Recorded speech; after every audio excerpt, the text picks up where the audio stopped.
ஸ்ரீவில்லிபுத்தூர் அருகே அதிவேகத்தில் சென்ற பேருந்து திடீரென பிரேக் அடித்ததால் இளம்பெண்ணின் கையில் இருந்த 1 வயது குழந்தை பறந்து சாலையில் விழுந்த அதிர்ச்சியூட்டும் சம்பவத்தின் சிசிடிவி காட்சிகள் வெளியாகி பரபரப்பை ஏற்படுத்தியுள்ளது.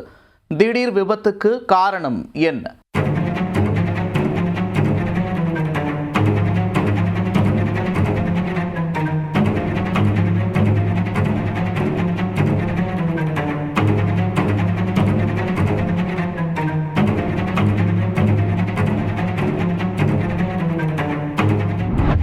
விருதுநகர் மாவட்டம் ஸ்ரீவில்லிபுத்தூர் அருகே முத்துலிங்காபுரம் கிராமத்தைச் சேர்ந்தவர் மதன்குமார்.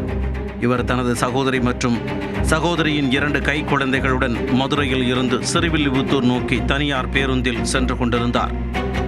2.5 வயது குழந்தையை மதன்குமாரும் 1 வயது குழந்தையை சகோதரியும் மடியில் வைத்துக் கொண்டு பயணித்தனர்.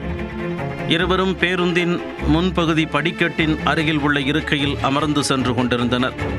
பேருந்து மீனாட்சிபுரம் விளக்கு அருகே வேகமாக சென்று கொண்டிருந்த போது ஓட்டுநர் திடீரென பிரேக் பிடித்துள்ளார். அப்போது சட்டென்று பேருந்து நின்றதால் மதன்குமார் கையில் இருந்த குழந்தையுடன் பேருந்திற்குள் முன்பக்கமாக தாவி கீழே விழுந்தார். அதே நேரம் அவரது சகோதரியின் கையில் இருந்த 1 வயது குழந்தை பிரேக் அடித்த வேகத்தில் தாவி முன்பக்க படி வழியாக சாலையில் விழுந்த சம்பவம் பேரதிர்ச்சியை ஏற்படுத்தியது.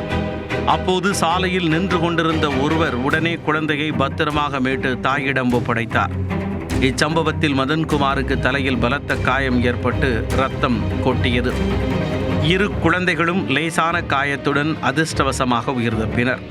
இந்த அதிர்ச்சியூட்டும் சம்பவத்தின் சிசிடிவி காட்சிகள் வெளியாகி பெரும் பரபரப்பை ஏற்படுத்தியுள்ளது.